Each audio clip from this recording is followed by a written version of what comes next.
My name is Shante Davies, and I'm here before you today as a survivor of decades of pain, trauma, and betrayal at the hands of Ghislaine Maxwell and Jeffrey Epstein, and the people who enabled them, and a government that for far too long refused to help. In 2002, I was living in California, a young woman with high aspirations of becoming an actress. I was already beginning to make a name for myself in the industry. A person I trusted, someone I thought was a friend, invited me to meet a powerful woman who could help advance my career. That woman happened to be Ghislaine Maxwell. I was asked to give her a massage, though I had almost no experience, and when I did, she praised me and promised introductions to someone enormously powerful, someone who could change the course of my life, and that man was Jeffrey Epstein. At first, I was an excited young woman on top of the world. Epstein flew me to his private island. He listened to my dreams, promised to help, but his promises came with a catch. The abuse began. He told me to keep it secret. He manipulated me with quid pro quo I did not consent to, but I felt I had no one to turn to. He was too powerful. I was just one of the many young women trapped in his orbit. I was even taken on a trip to Africa with former President Bill Clinton and other notable figures. In those moments, I realized how powerless I was. If I spoke out, who would believe me? Who would protect me? Epstein himself was the most powerful leader of our country. Epstein surrounded himself, with the most powerful leaders of our country and the world. He abused not only me, but countless others, and everyone seemed to look away. The truth is, Epstein had a free pass. He bragged about his powerful friends, including our current president, Donald Trump. It was his biggest brag, actually. And while what I endured will haunt me forever, I live every day with PTSD. I live as a mother trying to raise my child while distrusting a world that has betrayed me. This kind of trauma never leaves you. It breaks families apart. It shapes the way we see everyone around us. But one thing is certain, unless we learn from this history, monsters like Epstein will rise again. There are files, government files, that hold the truth about Epstein, who he knew, who owed him, who protected him, and why he was allowed to operate for so long without consequence. Why was Maxwell the only one held accountable when so many others played a role? Why does the government hide this information from the public? This secrecy is not protection, it's complicity. And as long as the truth is buried, justice will remain out of reach. That is why this bill matters. Passing it will, bless you, ensure that the suffering of survivors is not in vain. Passing it will bring accountability, transparency, and prevention. It will help protect the next generation of predators who seek to place themselves above the law through wealth, influence, and connections. This is not just my story. It is about every survivor who carries invisible scars. It's about the weight we live with daily. It is about the families broken and the futures stolen. So I ask you, President Trump and members of Congress, why do we continue to cover up sexual abuse and assault? Who are we covering for? Let the public know the truth. We cannot heal without justice. We cannot protect the future if we refuse to confront the past. Thank you. When Shante Davies stood up and said she was taken on a trip to Africa with Jeffrey Epstein and other notable figures, including, she testified, Bill Clinton, she did something most survivors never get the space to do. She put a human face on a system that repeatedly failed her. Her story isn't just shocking because of the names it touches, it's devastating because it reveals a pattern: recruitment through promises, abuse disguised as opportunity, official promises of accountability that turned into sweetheart deals, and a crushing silence that followed for years. Listen to how the pattern plays out. A young woman with ambitions is groomed and manipulated with the promise of introductions and a career break. When she reports what happened, she's told to come forward, and then the system lets her down.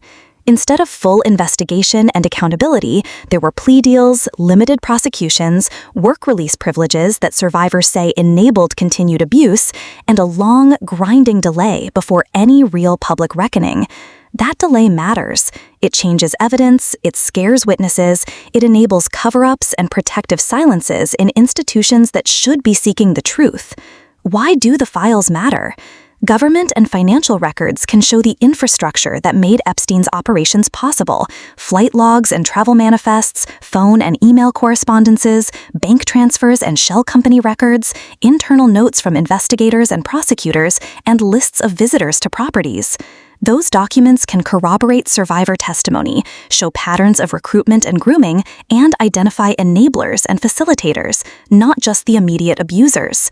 That's why survivors like Shante keep demanding release, not out of revenge, but to understand how this network operated so we can prevent it from happening again. We also need to be honest about how criminal accountability works and why so few powerful figures have been prosecuted. Prosecutors need admissible evidence that meets the beyond a reasonable doubt standard.